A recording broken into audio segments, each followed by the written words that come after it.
Greetings, YouTube. Someone commented on a video recently that my friend Skull had made about Warhammer Vermitude or Vermintide or something like that. I guess Vermintide. And he said that he thinks that Skull should review the weapons in the game, because Skull talks about weapons, as do I.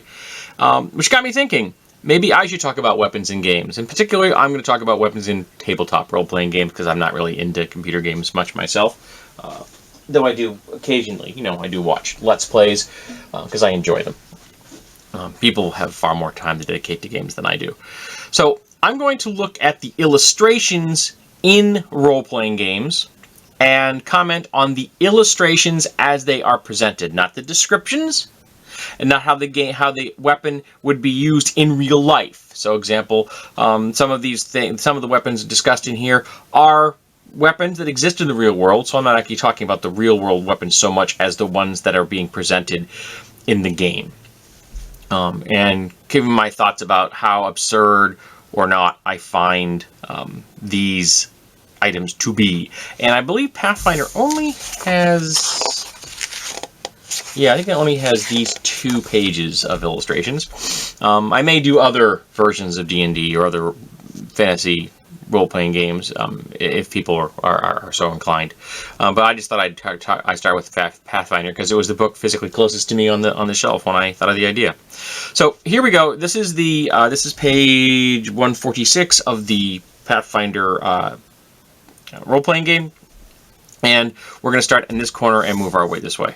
So here we have an illustration of a dagger. And this is a decent curved dagger. There's absolutely nothing wrong with this illustration. This looks like a real world dagger. So kudos on them. This is being called a short sword, and I actually think that it's not a bad short sword. It's a little bit curvy for a short sword in some ways. I've always kind of thought of the short sword as being a gladius in vibe, but that's just me. But this is about the right length, and the handle and to length isn't too bad. I think that the handle's maybe just a smidge, because this is, if you really take a look at these 2 designs here, this handle's only very slightly longer than the dagger handle, and yet the blade isn't much longer than the dagger handle either. And I think the dagger handle should, a short sword blade should have come out to about here. These are obviously not in scale to each other, so don't worry about that. I think that the blade should have been a little longer, but you could probably call that a small short sword if you wanted to.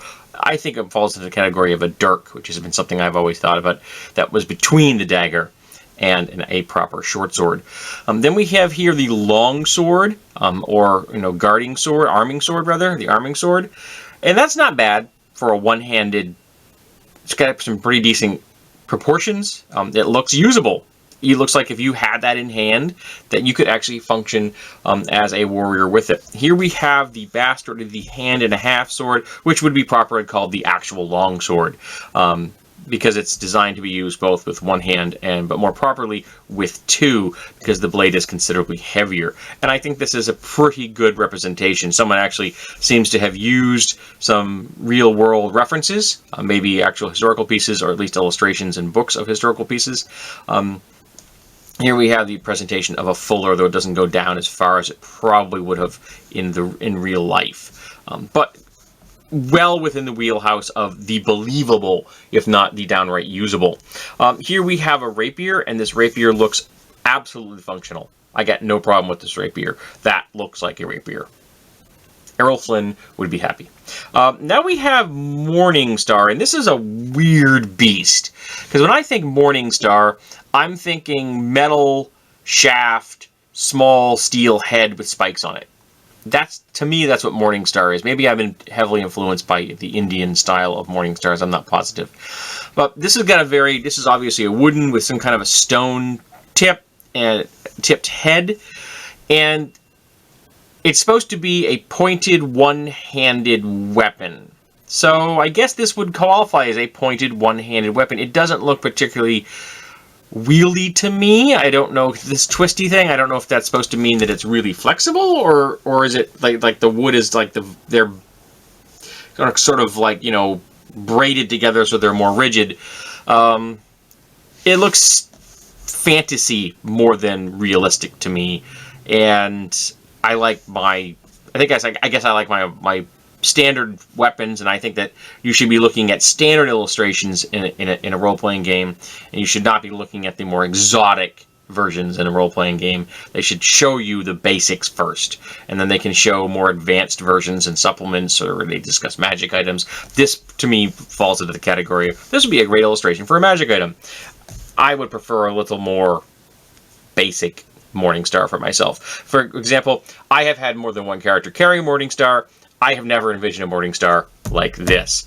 Then we have Warhammer, which is silly. Now, this is a classic Dwarven Warhammer, mind you, but it's not what a Warhammer looks like in the real world.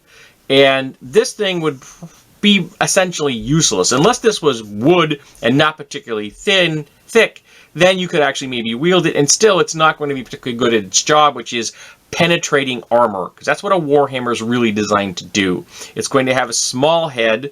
Like if you're looking at this mace here, the shaft to head ratio, it's going to be slightly smaller because it's going to be more dense with points on one side and maybe a pick on the other. So this is just silly. This is a fantasy weapon, and I don't think it's a good representation for a person that's never been exposed to weapons. They are now going to look at that and think, oh, Mjolnir! All Warhammers in games look like Mjolnir. No, they don't.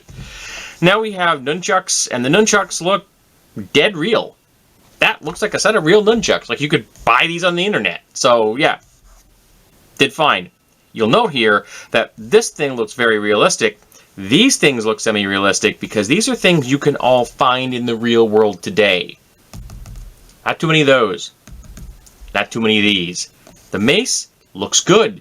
Again, can still be purchased in today's world. Do you see a correlation here? I've always said that if more fantasy illustrators would get out there and be exposed to actual historical weapons in museums, which is a great pity why Higgins is gone, you would get better illustrations. And this is an example why. Let me check my time here. Great. Sorry. So here we have a mace, and the mace looks very good. That looks like an Indian-style mace to me. Very usable. Right what a mace should look like. Here we have a battle axe, and again, this is a classic double-bitted fantasy battle axe. Looks great. A battle axe should be a one-handed weapon, and there's no friggin' way that thing's a one-handed weapon. Okay? A battle axe head would be far smaller. Its head would probably be only come out to there. And there'd be probably a slight spike on the back. You would probably never... a real world, there probably aren't going to be many real-world double-bitted battle axes. Now we have a ranseur, which is a real-world polearm, and that head doesn't look that bad as far as a ranseur goes. These I'll pass off as artistic interpretations. I'm not going to worry about those. That's the bit that's important. Shaft to head ratio seems a little thick, but again, not too bad. This down here, this right here is BS. These are spikes. Who put spikes on a shaft? That's dumb. Okay, and then we have the actual spike chains. Now, kudos to the illustrator of the spike chain. They presented this in a semi-decent manner. So we have something you hold here. The spikes on the chain, hence the spike chains, are only there down here in the impact zone. But I still don't think that you need them at all. This is the point that matters. Literally, the point that matters. It should be a piercing weapon. If they're going to present a piercing weapon, that's what it is. You swing it, you throw it. Essentially, it is a usable weapon for disarming and for striking at a distance. It's not quite long enough, in my opinion, to be a weapon that strikes at a distance. This is supposed to be 4 feet long. I think should be more like 9 or 10, but that's me. But yeah, get the spikes off the. Just don't do that. They don't do anything except make it dangerous to the person who's carrying it. Then we have a light crossbow. This is a little bit fantasy here. What's interesting is that this here, the line on this right here, is actually, that's a stone bow. That's not a crossbow line. That's designed for launching a bullet or a rock, which is awesome because this is a good example of what a stone bow looks like. But I don't think the stats for this are for a stone bow. That was kind of weird. Then we have a star knife, and this is just kind of silly. I don't know how you use this without hurting yourself. Now, I've done my own version of this particular weapon, and I had 3 blades. So you had 1 going this way and 2 in this direction, but because it's 3, they're further apart, so it's less dangerous to the user, but still, it's a dangerous weapon. I think it's an exotic weapon, and it bloody well should be if it isn't. Here we have a lance, and the lance is pretty decent. No argument with the lance. It works. This, to me, is not a long spear. This, to me, is a heavy spear. A long spear would be a pike or a sarasa. It is, to me, that is not a long spear. That is just a heavy spear with a heavy head. It should really be far longer than this. This proportion is all wrong. It should be like 12 to 18 feet long. That's what a long spear is in my book. A very long spear. Okay. On to the next section. Alrighty, so here we have the illustration of crossbow bolts, and they're very primitive in appearance. It almost looks like they're one solid piece, like the fletchings are part of the shaft itself, and I can't even tell if it's got points. So maybe these are supposed to be all wooden, light hunting for like small game or birds. But yeah, maybe that's just weird, but the proportions aren't bad. You just have actual fletchings and you have metal tips. But as far as the proportions are concerned, yeah, that works. Though I'm not sure how this, unless there's tubes in here for these things to stick in and not fall through, I'm not sure how that works. And at the moment, with all of them crammed in there, yes, they would not fall through the bottom. But when you've down to like 2 or 3 bolts, what keeps them from falling out the bottom? I'm not quite sure on that one. Doesn't seem to make any sense to me. Here we have a longbow, and this is more of a recurve, really, than a longbow. A longbow would have a single arc. This is a recurve, in my opinion, and the vines on here means it's an elven bow, I guess, possibly. And you also see the way this is set up. I can't tell if those are loops or just hooks, because they really should be just capture hooks, because you don't want loops on you. You might actually take your bowstring off. But yeah, this is a little on the silly side. The proportions aren't bad for a recurve, really. They aren't. The size and the thickness and everything makes it look like a usable bow. Get the viney crap off here. Call it a recurve and you're good. Here we have a club, and to my mind, a club is a nightstick. It's a wooden club. To me, this is a Morningstar because it's got spikes. To me, a club is just that. It's just wood. You can start adding things onto a piece of wood, it becomes something else. So I would not classify this as a club. To me, a club is just a wooden object. Here we have a flail, and the actual proportions don't look that bad, because if you were to stretch this out, the head would come to about here, which means that so long as you're holding it here, you're not going to crush your hands.